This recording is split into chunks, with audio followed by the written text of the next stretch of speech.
ಸ್ನೇಹಿತರೆ, ಮೀಡಿಯಾ ಮಾಸ್ಟರ್ಸ್ಗೆ ಸ್ವಾಗತ ಸುಸ್ವಾಗತ. ಗೆಳೆಯರೆ, ಕಳೆದ ಬಾರಿ ಮಾನನಷ್ಟ ಮೊಕದ್ದಮೆಗೆ ಸಂಬಂಧಪಟ್ಟ ಹಾಗೆ ಒಂದಷ್ಟು ದಿನಗಳ ಕಾಲ ತಮ್ಮ ಸಂಸದ ಸ್ಥಾನವನ್ನು ಕಳ್ಕೊಂಡಿದ್ದ ರಾಹುಲ್ ಗಾಂಧಿ ಅವರಿಗೆ ಈಗ ಮತ್ತೊಂದು ಸಂಕಷ್ಟ ಎದುರಾಗ್ತಾ ಇದೆ. ರಾಹುಲ್ ಅವರ ಭಾರತೀಯ ಪೌರತ್ವವನ್ನೇ ರದ್ದು ಮಾಡೋದಕ್ಕೆ ಗೃಹ ಇಲಾಖೆಗೆ ಆದೇಶವನ್ನು ಕೊಡಿ ಅಂತ ಡಾಕ್ಟರ್ ಸುಬ್ರಹ್ಮಣ್ಯ ಸ್ವಾಮಿ ದೆಹಲಿ ಹೈಕೋರ್ಟ್ನ ಮೆಟ್ಲೇರಿದ್ದಾರೆ ಅಂತ ಬಾರ್ ಅಂಡ್ ಬೆಂಚ್ ಅನ್ನೋ ಲೀಗಲ್ ವೆಬ್ಸೈಟ್ ವರದಿ ಮಾಡಿದೆ. ಹಾಗಾದರೆ ಸಂಸತ್ತಿನ ಪ್ರತಿಪಕ್ಷ ನಾಯಕ ರಾಹುಲ್ ಗಾಂಧಿಯವರ ಪೌರತ್ವ ರದ್ದಿಗೆ ಸುಬ್ರಹ್ಮಣ್ಯ ಸ್ವಾಮಿ ಯಾಕೆ ಒತ್ತಾಯ ಮಾಡ್ತಾ ಇದ್ದಾರೆ? ರಾಹುಲ್ ಗಾಂಧಿಯವರ ಬಗ್ಗೆ ಸ್ವಾಮಿಗೆ ಸಿಕ್ಕ ಮಹತ್ವದ ದಾಖಲೆಗಳಾದರೂ ಏನು? ಯಾವುದೇ ಭಾರತೀಯನ ಪೌರತ್ವವನ್ನು ರದ್ದು ಮಾಡೋದಕ್ಕೆ ಯಾವ ಸಂದರ್ಭದಲ್ಲಿ ಅವಕಾಶಗಳಿವೆ? ಸಂವಿಧಾನ ಆ ಬಗ್ಗೆ ಹೇಳೋದೇನು? ಬನ್ನಿ ನೋಡೋಣ. ಗೆಳೆಯರೆ, ಸಂವಿಧಾನ ಉಳಿಸಿ ಅನ್ನೋ ಘೋಷಣೆಯೊಂದಿಗೆ ಈ ಬಾರಿ ಸಂಸತ್ ಚುನಾವಣೆಯನ್ನು ಎದುರಿಸಿ ಮತ್ತು ಸಂಸತ್ತಲ್ಲಿ ಕೂಡ ಸಂವಿಧಾನದ ಪ್ರತಿಯನ್ನು ಹಿಡ್ಕೊಂಡೇ ಪ್ರಮಾಣ ವಚನದ ದಿನ ಕಾಣಿಸಿಕೊಂಡ ಪ್ರತಿಪಕ್ಷ ನಾಯಕ ರಾಹುಲ್ ಗಾಂಧಿಯವರಿಗೆ ಆ ಸಂವಿಧಾನದ ಒಂದು ಸೆಕ್ಷನ್ ಈಗ ಪೌರತ್ವ ರದ್ದತಿಯ ಬೇಡಿಕೆಯನ್ನ ಸಲ್ಲಿಸುವವರೆಗೆ ಕರ್ಕೊಂಡು ಹೋಗ್ತಾ ಇದೆ. ರಾಹುಲ್ ಗಾಂಧಿ ಅವರ ಹಿಂದೆ ಬಿದ್ದಿರೋದು ಬಿಜೆಪಿಯ ಹಿರಿಯ ನಾಯಕ, ಮಾಜಿ ಸಚಿವ, ಕಾನೂನು ಪಂಡಿತರೂ ಆಗಿರುವ ರಾಹುಲ್ ಅವರ ತಂದೆ ರಾಜೀವ್ ಗಾಂಧಿ ಅವರ ಸನ್ಮಿತ್ರರ ಪೈಕಿ ಒಬ್ಬರಾಗಿದ್ದ ಡಾಕ್ಟರ್ ಸುಬ್ರಹ್ಮಣ್ಯ ಸ್ವಾಮಿ. ಅಂದಹಾಗೆ ಸ್ವಾಮಿ ಇಂಥದ್ದೊಂದು ಡಿಮ್ಯಾಂಡ್ ಮಾಡ್ತಾ ಇರೋದು ಇದೇ ಮೊದಲೇನಲ್ಲ. 5 ವರ್ಷಗಳ ಹಿಂದೆ ಕೂಡ ಅವರ ಈ ಬಗ್ಗೆ ಮಾತಾಡಿದ್ರು. ಆದರೆ ಈಗ ಇದೇ ವಿಷಯವನ್ನ ಇಟ್ಟುಕೊಂಡು ದೆಹಲಿ ಹೈಕೋರ್ಟ್ನ ಮೆಟ್ಟಿಲೇರಿದ್ದಾರೆ. ಕೇಂದ್ರ ಗೃಹ ಸಚಿವಾಲಯಕ್ಕೆ ಈ ಬಗ್ಗೆ ನಿರ್ದೇಶನವನ್ನು ಕೊಡಿ ಅಂತ ನ್ಯಾಯಾಲಯಕ್ಕೆ ಮನವಿ ಮಾಡಿದ್ದಾರೆ ಅಂತ ಬಾರ್ ಅಂಡ್ ಬೆಂಚ್ ವರದಿಯನ್ನು ಉಲ್ಲೇಖಿಸಿ ಹಿಂದೂಸ್ತಾನ್ ಟೈಮ್ಸ್ ವರದಿ ಮಾಡಿದೆ. ಸ್ವಾಮಿ ಅವರು ಹೇಳ್ತಾ ಇರೋ ಪ್ರಕಾರ 2003ರಲ್ಲಿ ಯುನೈಟೆಡ್ ಕಿಂಗ್ಡಮ್ ಅಲ್ಲಿ ಬ್ಯಾಕ್ಆಪ್ಸ್ ಲಿಮಿಟೆಡ್ ಅನ್ನೋ ಸಂಸ್ಥೆಯೊಂದು ನೋಂದಣಿ ಆಗುತ್ತೆ. ಅದಕ್ಕೆ ರಾಹುಲ್ ಗಾಂಧಿ ಡೈರೆಕ್ಟರ್ ಮತ್ತು ಸೆಕ್ರೆಟರಿ ಕೂಡ ಆಗ್ತಾರೆ. ಆ ಸಂದರ್ಭದಲ್ಲಿ ಯುಕೆಗೆ ಸಲ್ಲಿಸಿದ ಲೀಗಲ್ ಡಾಕ್ಯುಮೆಂಟ್ಸ್ ಅಲ್ಲಿ ರಾಹುಲ್ ತಮ್ಮನ್ನ ಯುನೈಟೆಡ್ ಕಿಂಗ್ಡಮ್ನ ಪ್ರಜೆ ಅಂತ ದಾಖಲು ಮಾಡಿಕೊಂಡಿದ್ದಾರೆ. ಇನ್ನು ಒಂದು ಕಂಪನಿಯನ್ನು ಸ್ಥಾಪನೆ ಮಾಡಿದ ಮೇಲೆ ಪ್ರತಿ ವರ್ಷ ಅದರ ವಹಿವಾಟುಗಳ ವಿವರ ಕೊಟ್ಟು ತೆರಿಗೆ ಪಾವತಿಸಬೇಕಲ್ಲ. ಹಾಗೆ ಆನ್ಯುಯಲ್ ರಿಟರ್ನ್ಸ್ ಅನ್ನು ಸಲ್ಲಿಸುವಾಗ ಅಕ್ಟೋಬರ್ 10, 2005 ಮತ್ತು ಅಕ್ಟೋಬರ್ 31, 2006ರಲ್ಲಿ ಕೂಡ ರಾಹುಲ್ ಗಾಂಧಿ ತಮ್ಮನ್ನು ತಾವು ಬ್ರಿಟನ್ ನಾಗರಿಕ ಅಂತಲೇ ಘೋಷಿಸಿಕೊಂಡಿದ್ದಾರೆ. ಮುಂದೆ 2009 ಫೆಬ್ರವರಿಯಲ್ಲಿ ಆ ಕಂಪನಿಯನ್ನು ವಿಸರ್ಜನೆ ಮಾಡೋದಕ್ಕೆ ಅನುಮತಿಯನ್ನು ಕೇಳಿ ಒಂದು ಅರ್ಜಿ ಸಲ್ಲಿಕೆ ಆಗುತ್ತೆ. ಅದರಲ್ಲೂ ರಾಹುಲ್ ಗಾಂಧಿ ಬ್ರಿಟನ್ ನಾಗರಿಕರೇ ಆಗಿದ್ದಾರೆ. ಅಂದರೆ 2009ರವರೆಗಿನ ಎಲ್ಲ ದಾಖಲೆಗಳಲ್ಲೂ ಅವರು ತಮ್ಮನ್ನು ತಾವು ಬ್ರಿಟನ್ ನಾಗರಿಕ ಅಂತ ಘೋಷಣೆ ಮಾಡಿಕೊಂಡಿದ್ದಾರೆ. ಅಲ್ಲಿಗೆ ಅವರು ಭಾರತೀಯ ಪೌರರಾಗಿ ಉಳಿಯೋದಕ್ಕೆ ಹೇಗೆ ಸಾಧ್ಯ ಆಗುತ್ತೆ?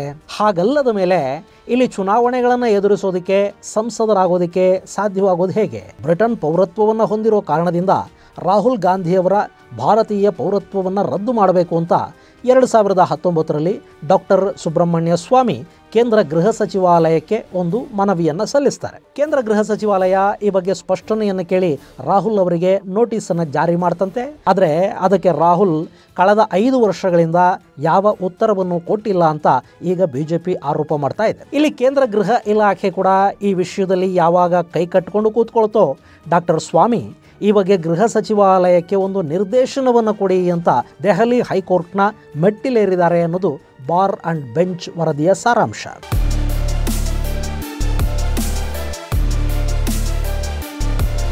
ಗೆಳೆಯರೆ, ಇಲ್ಲಿ ರಾಹುಲ್ ಗಾಂಧಿ ಬ್ರಿಟಿಷ್ ಪೌರತ್ವ ಹೊಂದಿದ್ರೆ ಭಾರತದ ಪೌರತ್ವವನ್ನು ಯಾಕೆ ರದ್ದು ಮಾಡಬೇಕು? ಭಾರತದಲ್ಲಿ ದ್ವಿಪೌರತ್ವಕ್ಕೆ ಅಂದರೆ ಒಬ್ಬ ವ್ಯಕ್ತಿ ಎರಡೆರಡು ದೇಶಗಳ ಪೌರತ್ವವನ್ನು ಪಡ್ಕೊಂಡಿರೋದಕ್ಕೆ ಅವಕಾಶ ಇಲ್ಲ. ಯಾವುದೇ ಭಾರತೀಯ ಮತ್ತೊಂದು ದೇಶದ ಪೌರತ್ವವನ್ನು ಪಡ್ಕೊಂಡ ಕೂಡಲೇ ಅಥವಾ ತನ್ನನ್ನ ಮತ್ತೊಂದು ದೇಶದ ಪೌರ ಅಂತ ಘೋಷಿಸಿಕೊಂಡ ಕೂಡಲೇ ಆತನ ಭಾರತೀಯ ಪೌರತ್ವ ರದ್ದಾಗಬೇಕು. ನಮ್ಮ ಸಂವಿಧಾನದ article 9 no person can be a citizen of India if they have voluntarily acquired citizenship of another country ಅಂತ ಹೇಳುತ್ತೆ. ಸೊ ನಮ್ಮ ಸಂವಿಧಾನದ ಆರ್ಟಿಕಲ್ 9 ಪ್ರಕಾರ ಬ್ರಿಟನ್ ಪೌರತ್ವವನ್ನು ಘೋಷಿಸಿಕೊಂಡ ನಂತರ ರಾಹುಲ್ ಗಾಂಧಿ ಅವರು ಭಾರತದ ಪೌರತ್ವವನ್ನು ಉಳಿಸಿಕೊಳ್ಳೋದಕ್ಕೆ ಸಾಧ್ಯವಾಗೋದಿಲ್ಲ ಅನ್ನೋದು ಡಾಕ್ಟರ್ ಸ್ವಾಮಿ ಅವರ ವಾದ. ಇನ್ನು ಇಂಡಿಯನ್ ಸಿಟಿಸನ್ಶಿಪ್ ಆಕ್ಟ್ ಆಫ್ 1955 ಕೂಡ ಯಾವುದೇ ವ್ಯಕ್ತಿಗೆ ದ್ವಿಪೌರತ್ವ ಪಡ್ಕೊಳ್ಳೋದಕ್ಕೆ ಅಂದರೆ ಭಾರತೀಯ ಪ್ರಜೆ ಮತ್ತೊಂದು ದೇಶದ ಪೌರತ್ವವನ್ನು ಪಡ್ಕೊಳ್ಳೋದಕ್ಕೆ ಅವಕಾಶವನ್ನು ನಿರಾಕರಿಸುತ್ತೆ. ಅಂಥ ವ್ಯಕ್ತಿ ತನ್ನ ಭಾರತೀಯ ಪಾಸ್ಪೋರ್ಟನ್ನು ವಿದೇಶಾಂಗ ಇಲಾಖೆಗೆ ಸರೆಂಡರ್ ಮಾಡಬೇಕು. ತಾನು ಯಾವ ದೇಶದ ಪೌರತ್ವವನ್ನು ಪಡ್ಕೊಂಡಿರ್ತಾನೋ ಆ ದೇಶದ ಪಾಸ್ಪೋರ್ಟನ್ನು ಹೊಂದೋದಕ್ಕೆ ಆತನಿಗೆ ಅವಕಾಶ ಇರುತ್ತೆ. ಹಾಗಂತ ಭಾರತೀಯ ವ್ಯಕ್ತಿಯೊಬ್ಬ ಬೇರೆ ಯಾವುದೋ ದೇಶಕ್ಕೆ ಹೋಗಿ ಅಲ್ಲಿನ ನಾಗರಿಕನಾದರೆ ಅಲ್ಲಿನ ಪೌರತ್ವವನ್ನು ಪಡ್ಕೊಂಡ್ರೆ ಅವನ ಭಾರತೀಯ ಬೇರುಗಳು ಸಂಪೂರ್ಣವಾಗಿ ಕತ್ತರಿಸಿಕೊಂಡು ಹೋಗಬೇಕು ಅಂತೇನಿಲ್ಲ. ವಿದೇಶಗಳಲ್ಲಿ ನೆಲೆಸಿದ ಅಲ್ಲಿನ ಪೌರತ್ವವನ್ನು ಪಡೆದ ಭಾರತೀಯರನ್ನು ಪರ್ಸನ್ಸ್ ಆಫ್ ಇಂಡಿಯನ್ ಆರಿಜಿನ್ ಅಂತ ಗುರುತಿಸ್ತಾರೆ. ಅವರಿಗೆ ದ್ವಿಪೌರತ್ವ ಇರೋದಿಲ್ಲ, ಆದರೆ ಅದೇ ಥರದ OCI ಅಂದರೆ ಓವರ್ಸೀಸ್ ಸಿಟಿಸನ್ಶಿಪ್ ಆಫ್ ಇಂಡಿಯಾ ಕಾರ್ಡನ್ನು ಕೊಡಲಾಗುತ್ತೆ. ಅವರು ಭಾರತಕ್ಕೆ ಬರಬಹುದು, ಇಲ್ಲಿರಬಹುದು, ಅವರಿಗೆ ಯಾವಾಗ ಬೇಕಾದರೂ ಭಾರತಕ್ಕೆ ಬರೋದಕ್ಕೆ ಅನುಕೂಲವಾಗುವ ಹಾಗೆ ಒಂದು ಪರ್ಮನೆಂಟ್ ವೀಸಾನ ಕೂಡ ಕೊಡ್ತಾರೆ. ಆದರೆ ಅವರು ಭಾರತದ ನಾಗರಿಕರು ಅಂತ ಅನ್ನಿಸಿಕೊಳ್ಳೋದಿಲ್ಲ. ಇಲ್ಲಿನ ನಾಗರಿಕರಿಗೆ ಅನ್ವಯವಾಗುವ ಸಾಂವಿಧಾನಿಕ ಹಕ್ಕುಗಳು ಅವರಿಗೆ ಅನ್ವಯಿಸುವುದಿಲ್ಲ. OCI ಕಾರ್ಡ್ ಪಡೆದವರು ಇಲ್ಲಿನ ಚುನಾವಣೆಗಳಲ್ಲಿ ಮತ ಚಲಾಯಿಸುವ ಹಕ್ಕನ್ನು ಹೊಂದಿರೋದಿಲ್ಲ. ಇಲ್ಲಿನ ವಿಧಾನಸಭೆ, ಲೋಕಸಭೆ, ರಾಜ್ಯಸಭೆ ಸೇರಿದಂತೆ ಯಾವುದೇ ಚುನಾವಣೆಯಲ್ಲಿ ಅವರು ಸ್ಪರ್ಧಿಸುವ ಹಾಗಿಲ್ಲ, ಮತದಾನವನ್ನು ಮಾಡುವ ಅವಕಾಶ ಇಲ್ಲ. ಅಂದರೆ ಅವರು ಭಾರತದ ನಾಗರಿಕರೇ ಅಲ್ಲದೆ ಇರುವಾಗ ಭಾರತದ ಚುನಾವಣಾ ವ್ಯವಸ್ಥೆಯಲ್ಲಿ ಭಾಗವಹಿಸೋದಕ್ಕೆ ಅವರಿಗೆ ಅವಕಾಶ ಎಲ್ಲಿರುತ್ತೆ?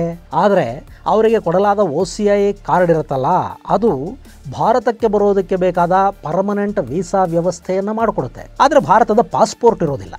ಓಕೆ, ಇಲ್ಲಿ ಒಮ್ಮೆ ಹೀಗೆ ಬೇರೆ ದೇಶದ ಪೌರತ್ವವನ್ನು ಪಡ್ಕೊಂಡು ಭಾರತೀಯ ಪೌರತ್ವವನ್ನು ಕಳ್ಕೊಂಡ ವ್ಯಕ್ತಿ ಮುಂದೆ ಯಾವತ್ತಾದರೂ ಭಾರತೀಯ ಪೌರತ್ವವನ್ನು ವಾಪಸ್ಸು ಪಡ್ಕೊಳ್ಳೋದಕ್ಕೆ ಅವಕಾಶ ಆಗುತ್ತಾ? ಖಂಡಿತ ಆಗುತ್ತೆ. ಇಲ್ಲಿ ಓವರ್ಸೀಸ್ ಸಿಟಿಸನ್ಶಿಪ್ ಆಫ್ ಇಂಡಿಯಾ ಕಾರ್ಡ್ಗೆ ಮನವಿ ಸಲ್ಲಿಸಿ ಆ ಕಾರ್ಡನ್ನು ಪಡೆದ ವ್ಯಕ್ತಿ ಅದಾದ ನಂತರ 7 ವರ್ಷಗಳ ಕಾಲ ಭಾರತದಲ್ಲಿದ್ದರೆ ಆತ ಮತ್ತೆ ತನ್ನ ಭಾರತೀಯ ಪೌರತ್ವಕ್ಕಾಗಿ ಅರ್ಜಿಯನ್ನು ಸಲ್ಲಿಸೋದಕ್ಕೆ ಅವಕಾಶಗಳನ್ನು ಕೊಡಲಾಗಿದೆ.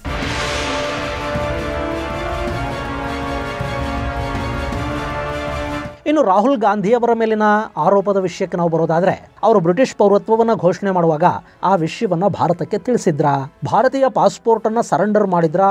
OCI ಕಾರ್ಡನ್ನು ಪಡ್ಕೊಂಡಿದ್ರಾ? ಆ ನಂತರ ಮತ್ತೆ ಭಾರತೀಯ ಪೌರತ್ವಕ್ಕೆ ಅರ್ಜಿಯನ್ನೇನಾದರೂ ಸಲ್ಲಿಸಿದ್ರಾ? ಈ ಎಲ್ಲ ವಿಷಯಗಳ ಬಗ್ಗೆ ಅವರು ಸ್ಪಷ್ಟನೆಯನ್ನು ಕೊಡಬೇಕಾಗತ್ತೆ. ಹಾಗಲ್ಲದೆ ಭಾರತೀಯ ಪೌರತ್ವವನ್ನೂ ಇಟ್ಟುಕೊಂಡು ಮತ್ತೊಂದು ದೇಶದ ಸಿಟಿಸನ್ಶಿಪ್ಪನ್ನೂ ಪಡ್ಕೊಂಡು ಅದನ್ನು ಯಾರಿಗೂ ತಿಳಿಸದೆ ಹಾಗೆ ಗೌಪ್ಯತೆಯನ್ನು ಕಾಪಾಡಿಕೊಂಡಿದ್ದರೆ ಅದು ವಂಚನೆ ಅನ್ನಿಸ್ಕೊಳ್ಳುತ್ತೆ.